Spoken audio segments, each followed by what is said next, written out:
প্রিয় শিক্ষার্থীরা শুভেচ্ছা নিও। আশা করি তোমরা ভালো আছো। আমার ঘরে আমার স্কুল অনুষ্ঠানে তোমাদের স্বাগত জানাচ্ছি। আমি হাফিজউদ্দিন খান।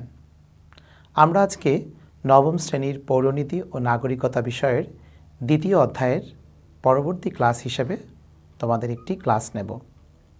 শিক্ষার্থীরা, নিশ্চয়ই তোমরা টিভি স্ক্রিনের সামনে তোমাদের পাঠ্যপুস্তক, কলম এবং খাতা নিয়ে বসেছ।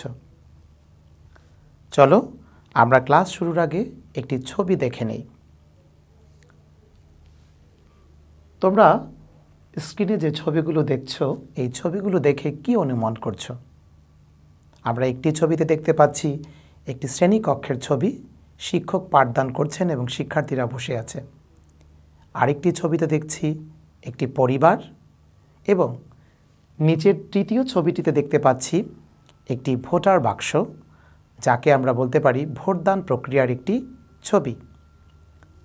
তাহলে বন্ধুরা, তোমরা নিশ্চয়ই অনুমান করতে পেরেছো আমাদের আজকের ক্লাসের বিষয়। আমাদের আজকের পাঠ নাগরিক অধিকার ও অধিকারের শ্রেণীবিভাগ। আমরা নাগরিক অধিকার কী এবং এর শ্রেণীবিভাগ সম্পর্কে আজকে জানব। চলো শিক্ষার্থীরা, আমরা মূল ক্লাসে চলে যাই। আমরা এই ক্লাসটি শেষে যা শিখব, অধিকার কী তা ব্যাখ্যা করতে পারব, অধিকারের শ্রেণীবিভাগ করতে পারব, এবং সামাজিক, রাজনৈতিক ও অর্থনৈতিক অধিকার কী তা ব্যাপকভাবে বর্ণনা করতে পারব। প্রিয় শিক্ষার্থীরা, তাহলে প্রথমেই আমরা জানব অধিকার কাকে বলে সে সম্পর্কে। পৌরনীতি পাঠের নাগরিকতা বিষয়ক আলোচনায় একটি অন্যতম গুরুত্বপূর্ণ বিষয় হচ্ছে অধিকার। আমরা অধিকার ও কর্তব্য সম্পর্কেও কিন্তু আমাদের পূর্ববর্তী ক্লাসগুলোতে ধারণা নিয়েছি। তারপরেও এই ক্লাস বা এই পাঠের সাথে সম্পর্কযুক্ত এই বিষয়টি আমরা আরও ভালোভাবে জানার ও বোঝার চেষ্টা করব। অধিকার হলো সমাজ ও রাষ্ট্র কর্তৃক স্বীকৃত কতগুলো সুযোগ সুবিধা, যা ভোগের মাধ্যমে নাগরিকের ব্যক্তিত্বের বিকাশ ঘটে। বিষয়টিকে আমি আবারও বলছি, অধিকার হলো সমাজ ও রাষ্ট্র কর্তৃক স্বীকৃত কতগুলো সুযোগ সুবিধা, যা ভোগের মাধ্যমে নাগরিকের ব্যক্তিত্বের বিকাশ ঘটে। অধিকার ব্যতীত মানুষ তার ব্যক্তিত্বকে উপলব্ধি করতে পারে না। রাষ্ট্রের নাগরিকদের মানসিক, সামাজিক ও অর্থনৈতিক বিকাশের জন্য এই অধিকারগুলো অপরিহার্য। প্রিয় শিক্ষার্থীরা, তাহলে আমরা অধিকার সম্পর্কে ধারণা পেয়েছি। এবার আমরা সেই অধিকারগুলোর শ্রেণীবিভাগ করব, অর্থাৎ ক্লাসিফিকেশন করব। আমরা প্রধানতম দুভাগে ভাগ করতে পারি আমাদের অধিকারকে। একটি হলো নৈতিক অধিকার আর আরেকটি হলো আইনগত অধিকার। এবং আইনগত অধিকারকে আমরা আবার তিনটি ভাগে ভাগ করব। একটি হবে সামাজিক অধিকার, আরেকটি রাজনৈতিক অধিকার এবং তৃতীয়টি অর্থনৈতিক অধিকার। প্রিয় শিক্ষার্থীরা, তাহলে আমরা একটি একটি করে অধিকারের শ্রেণীবিভাগ সম্পর্কে ধারণা নেই। প্রথমে আসো, নৈতিক অধিকার কী? নৈতিক অধিকার মানুষের বিবেক এবং সামাজিক নৈতিকতা বা ন্যায়বোধ থেকে আসে।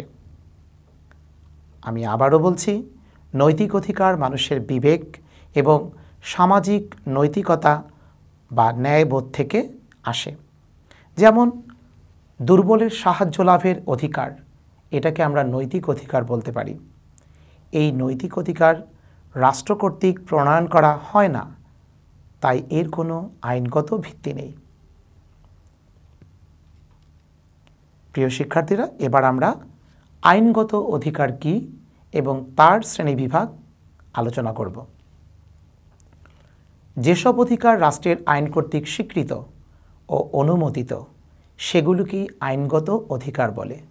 আমি পুনরায় বলছি, যেসব অধিকার রাষ্ট্রের আইন কর্তৃক স্বীকৃত ও অনুমোদিত, সেগুলোকেই আইনগত অধিকার বলে। আইনগত অধিকার তিন ভাগে বিভক্ত: সামাজিক অধিকার, রাজনৈতিক অধিকার ও অর্থনৈতিক অধিকার। প্রিয় শিক্ষার্থীরা, তাহলে আমরা একটি একটি করে অধিকারগুলোর সাথে পরিচিত হব। প্রথমেই আমরা সামাজিক অধিকার সম্পর্কে জানব। সামাজিক অধিকার বলতে আমরা কি বুঝি?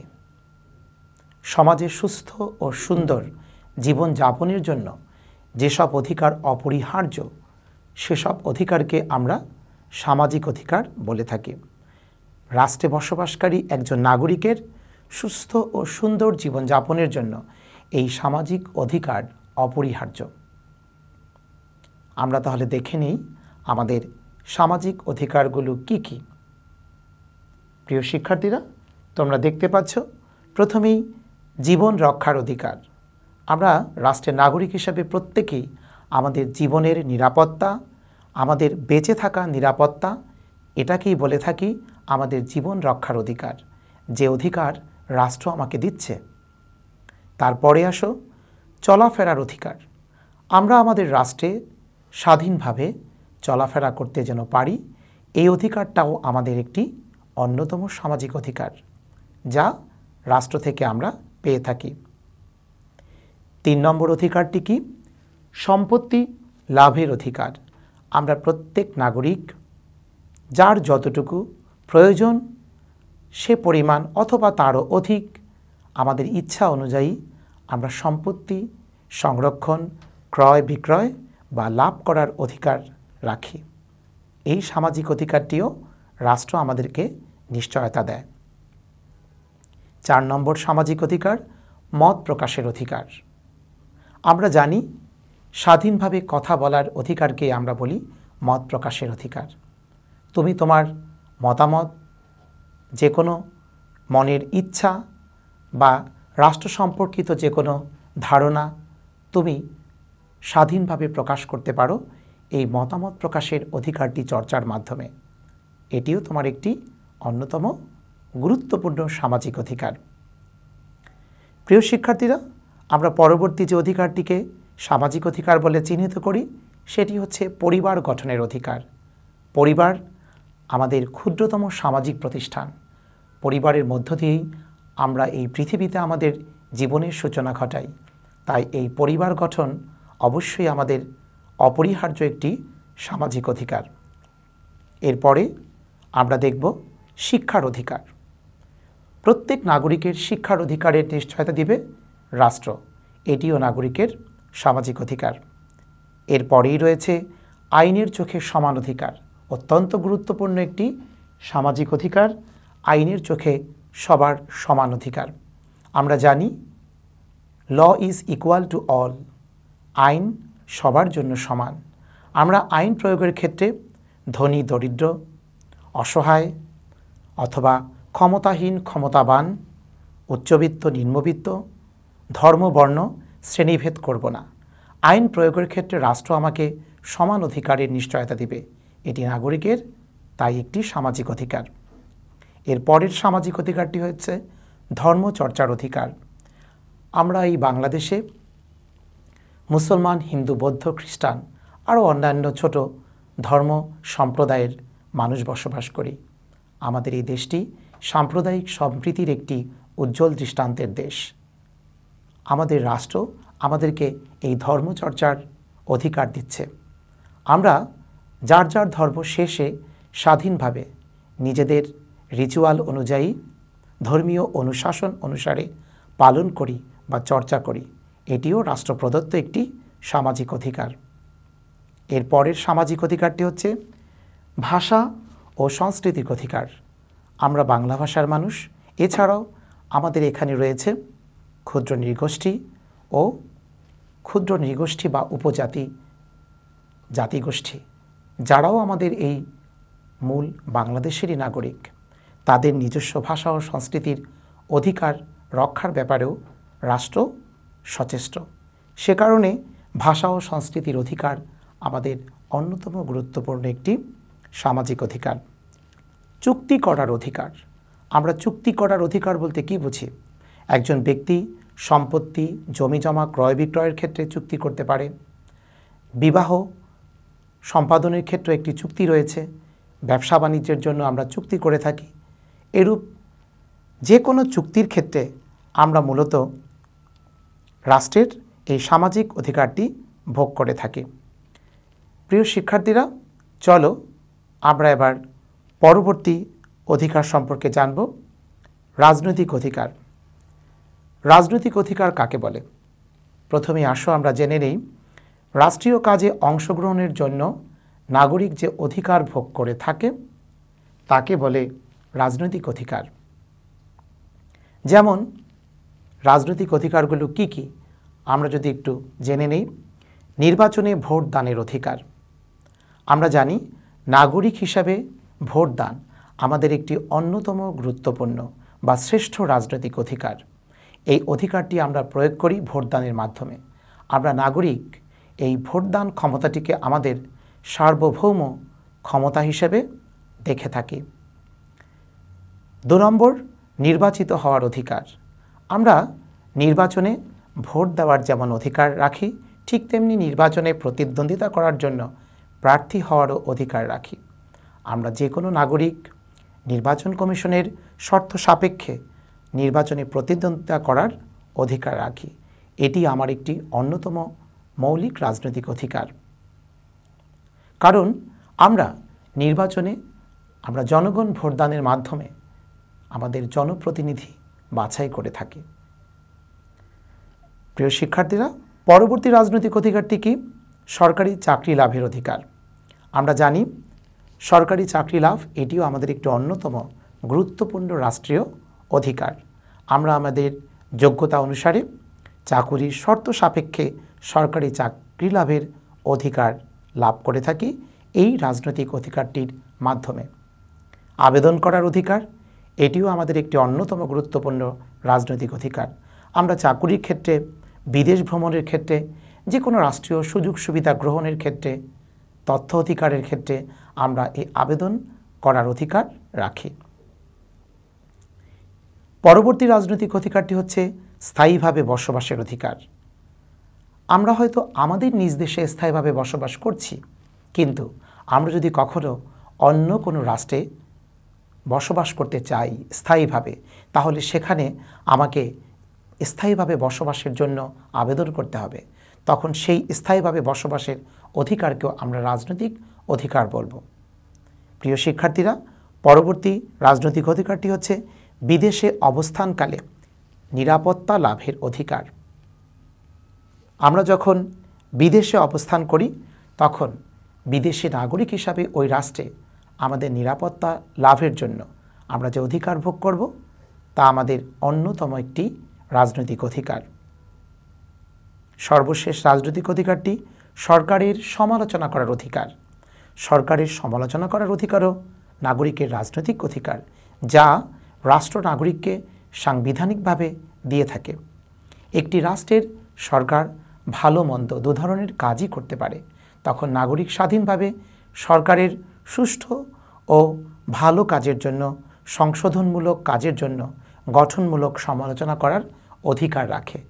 এটাকেই আমরা মূলত বলে থাকি নাগরিকের রাজনৈতিক অধিকার।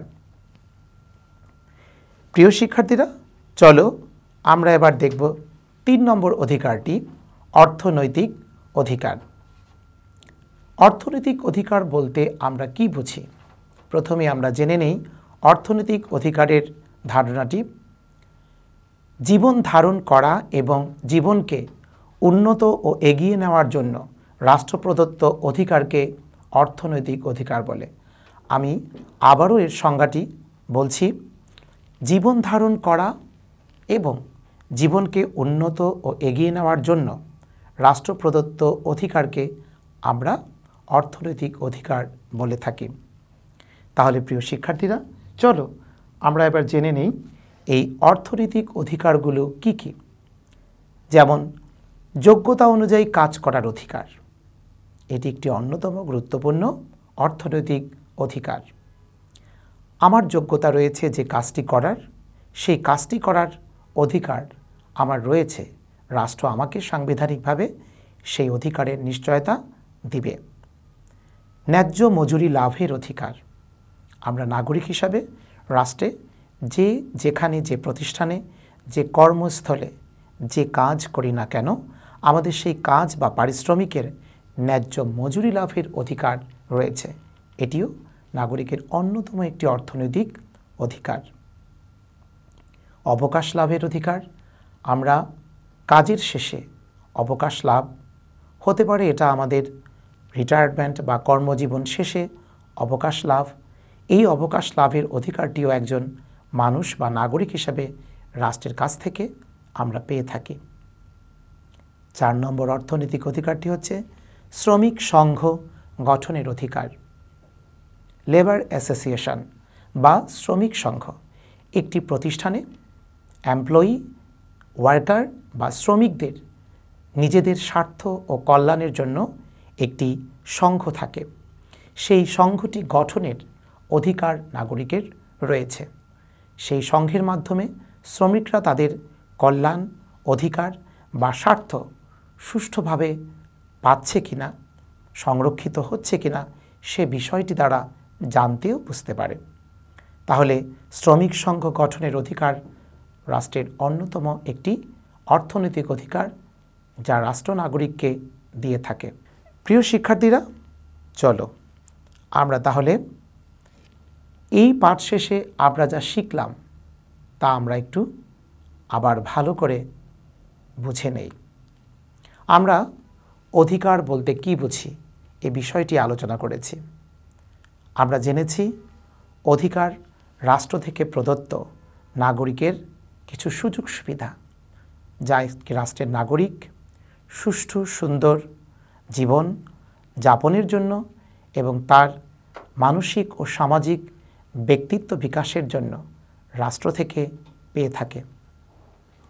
এরপরে আমরা জেনেছি নাগরিকের অধিকারের শ্রেণীবিভাগ। নাগরিক মূলত 2 ধরনের অধিকার পেয়ে থাকে রাষ্ট্র থেকে।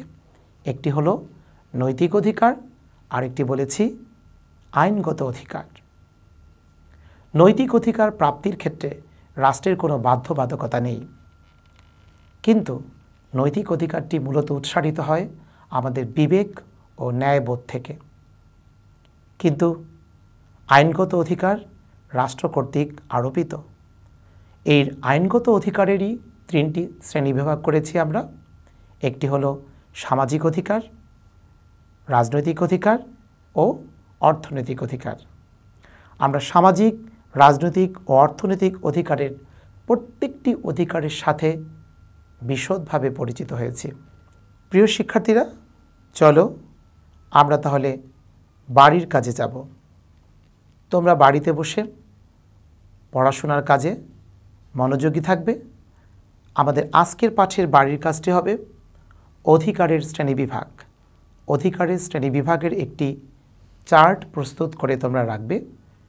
তোমাদের স্কুল খোলার পর বিষয় শিক্ষকের কাছে তোমাদের বাড়ির কাজটি দেখিয়ে তোমরা নিশ্চয়ই তোমাদের সঠিক মূল্যায়নটি জেনে নেবে।